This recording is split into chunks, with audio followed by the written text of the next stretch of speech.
Okay, hello and welcome to Dino's World. Thanks to the overwhelming response to my EICMA videos, and there's one more today.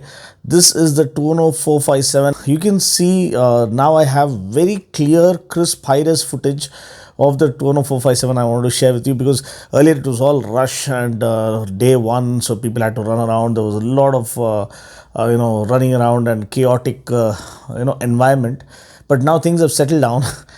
This is day 2 or day 3, and now you can get a good clear view of these machines, and that too in high resolution. So I want to share that with you, and that too the touring spec model. Now that is really interesting because as it is getting a lot of appreciation from all the enthusiasts out there. And this, my friend, if you can see, has a tank bag slapped on.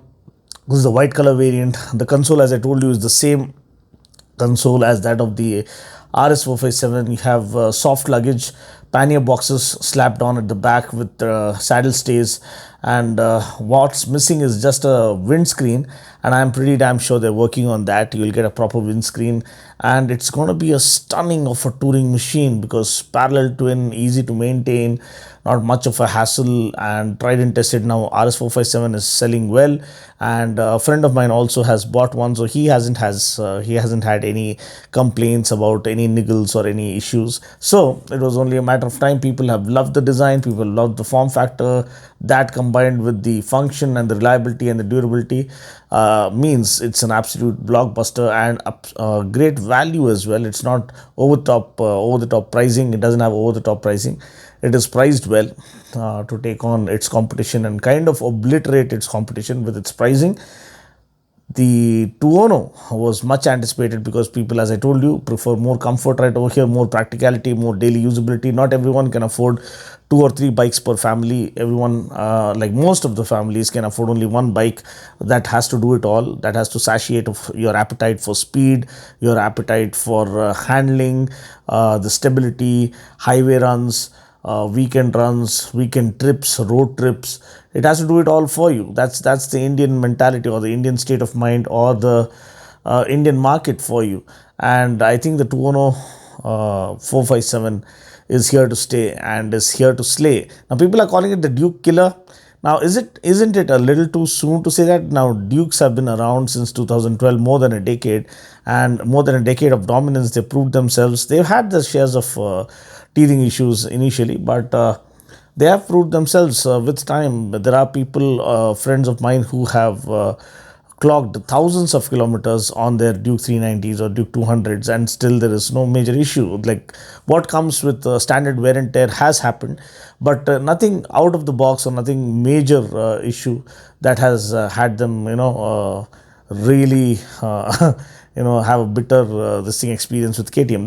That hasn't happened. So trying to write off KTM so easily, I don't think so, because the service network, the wide service network, I think it'll take time for Aprilia to catch up with the kind of service network KTM enjoys with their collab with Bajaj. So it's not easy, and the spares are also relatively cheaper. So you can't call it a Duke killer all that easily. And Duke is like Hrithik Roshan. Now, no matter he's getting older, he still has that charm. He has that charisma, the screen presence. The moment he starts dancing, even though Tiger Shroff is faster than him and more accurate maybe, but that grace and the charm is something that you can't take away from him. Exactly, that's the case with the Duke 390s or the Duke bloodline. You can't take away that initial radical styling and the naughty boy kind of a character that they brought to the Indian market. You can't write them off so easily. Yes, this is a force to reckon with. It's good for the audience. It's good for people. It's good for auto journos like us to start comparing. Daniel will have a lot of fun comparing this, and yeah, he's a very good friend.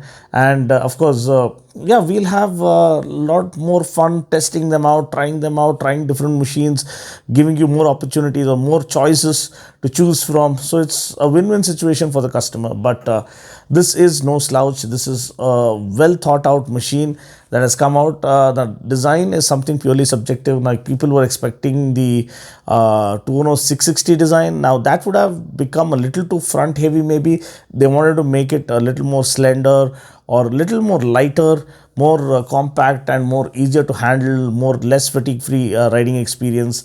So I mean, less fatigue free riding experience or less fatigue free handling experience, such that at the end of a long haul or a long ride, you don't feel tired or worn. It should not wear you down, especially with upright seating posture, nice wide handlebar, and the luggage options. So as I told you, what's missing is just a windscreen. I'm sure they're working on that, and they launch it by the time the India launch happens.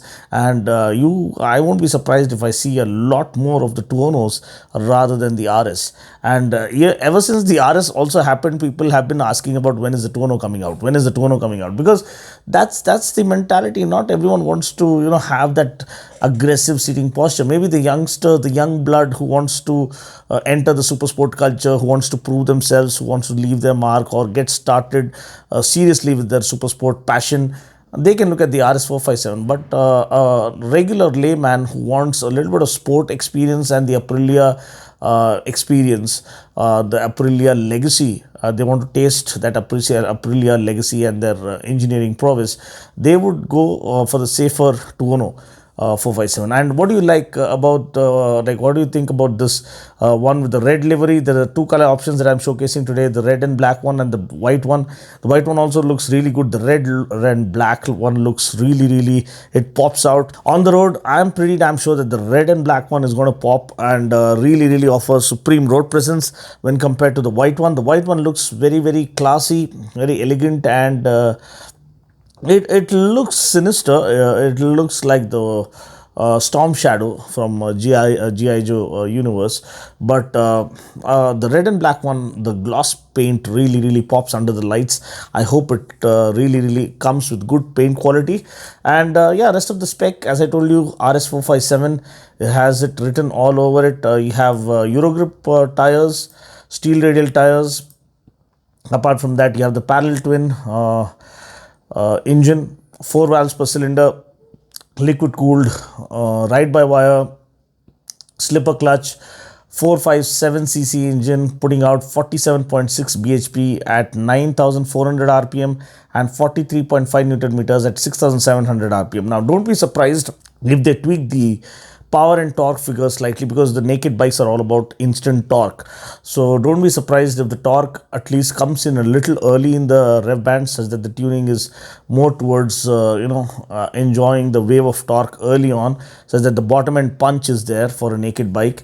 So that is something we need to watch out for. I'm just reading out the specs of the RS457. We are not sure about the official specs of the RS or the Tuono 457. And everything else remains the same. 41mm USD forks, adjustable for preload, 120mm of travel up front, 130mm of travel at the back. You have preload adjustable monoshock at the back, a 320mm disc with 4-piston radially mounted caliper up front, so good stopping power, 220mm disc at the back.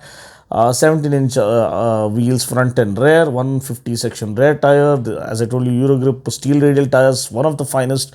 A lot of my friends have swapped their tires, and they're really satisfied with the Eurogrip steel radials. And then of course the seat height, more or less the same at 800mm.